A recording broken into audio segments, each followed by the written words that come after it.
All right, what are we voting for in November, you guys? Some of these things have already been passed, so you don't get a choice, sorry.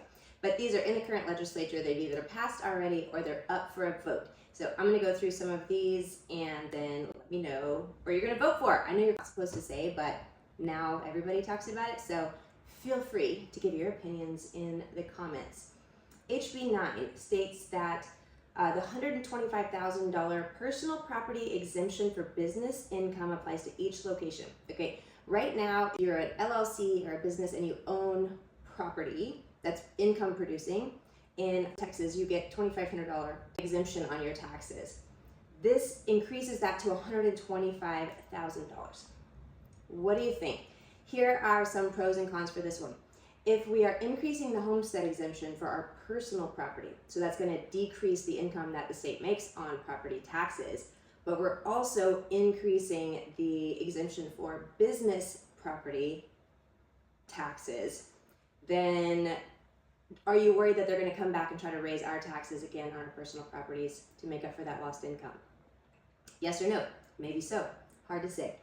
That is Prop 9, if you're looking to vote on that. SB 17 says that citizens of China, North Korea, Russia, and Iran cannot purchase real estate in Texas. This one's going to be tricky because we have national fair housing laws that prevent us from asking about race, national origin, religion, all of those protected classes, but all of a sudden we can be like, but are you Chinese because you can't buy anything? Absolutely, we cannot do this. So I feel like this is going to end up in Texas Supreme Court because how are they going to enforce it?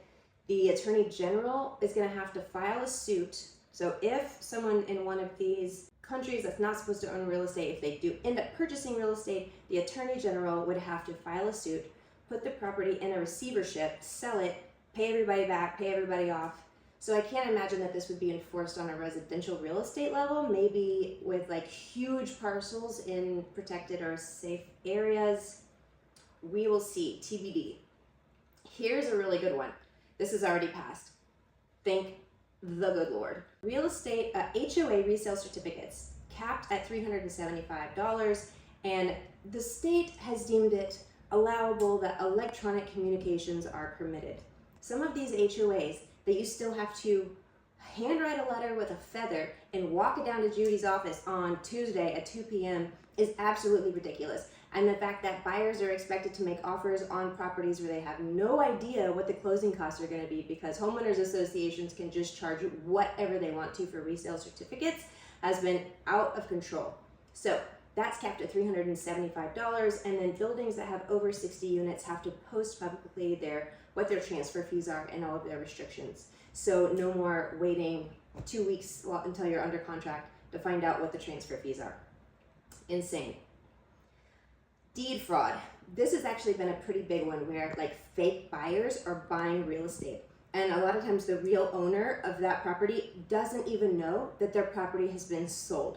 There are some big updates here. They are requiring an in-person ID to file a deed transfer at the county clerk, and there are some new specific crimes related to this. So before it was just property theft was the only thing that the law could go after. Now there's a new specific crime of real property theft and real property fraud, which can both be first-degree felonies. So that's a big update. SB 1333, Chapter 24B, again, this is already passed. You don't get to vote, but I don't think anyone is going to have a problem with it. Expedited process to remove a squatter. So if a home is vacant, nobody's living there, someone moves in, they refuse to leave, you can kick them out right away. You don't have to go through like a whole process. Now there is an exemption if it's an immediate family member, the law is not going to get involved in that, or if it's a former tenant. So this still is a little bit tricky because if you have a tenant in a property, they refuse to leave. If you had a lease at some point with that person, you're still going to have to file an eviction notice and go through the whole process. But if you just have some rando hobo set up camp, they can have to leave immediately. So I'm not going to go through some of these big zoning changes. There are some really big ones, but that's a video on its own. However, right now, let's say a builder wants to buy a piece of land at the front of your neighborhood and it's zoned residential and they want to change the zoning to commercial or mixed use.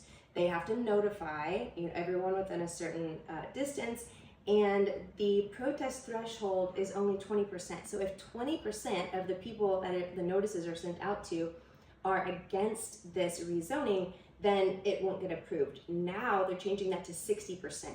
So they're not going to let 2 or 3 grumpy old HOA people shut down development. 60% of the notified properties in the area are going to have to dissent if they want this new zoning not changed. Short-term leases no longer need flood notices. That's a really good one. If someone is going to stay in your Airbnb and you have to have them sign a flood disclosure, insane. All right, this is a really big one for real estate agents. A planned unit development, or a PID. These are municipal districts where new developments will get like water and some utilities, and there's an extra tax on the property to pay off bonds that were established to put those things in, yada, yada, yada. Okay, as it stands, if a house is in a PID, and as the seller, I don't notify the buyer before we go under contract, that buyer not only can back out all the way until the day of closing, but it can also go back after the closing and rescind the entire transaction. So they can sue and cancel the whole thing and get all of their money back if the seller doesn't disclose to the buyer before they go under contract. Now that's changed to where it's just going to be like a normal seller's disclosure. You can give it to the buyer at any time, and they have 7 days after they receive that notice to terminate the contract. So I'm always going to recommend that any of these disclosures we give to a buyer right away when they write a contract. That way those 7 days, they all overlap, and we don't end up with like multiple 7 days going on for months where buyers get out of the contract. Water permits, there's going to be questions on the new TREC contract about water permits.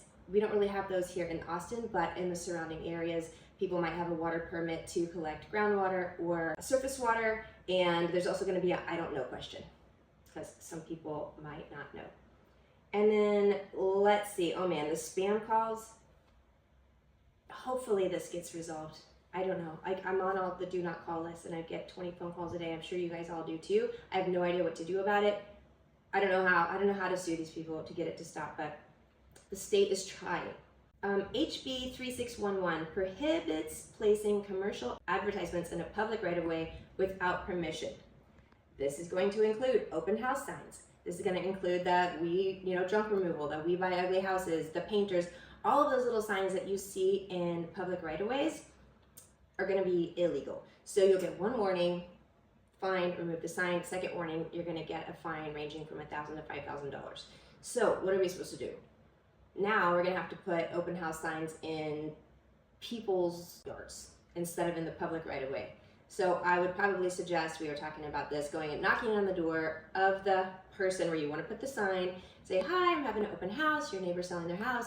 Would it be okay if I put a sign here? Here's a gift card or something, asking permission, because if you don't, they could just throw your sign away.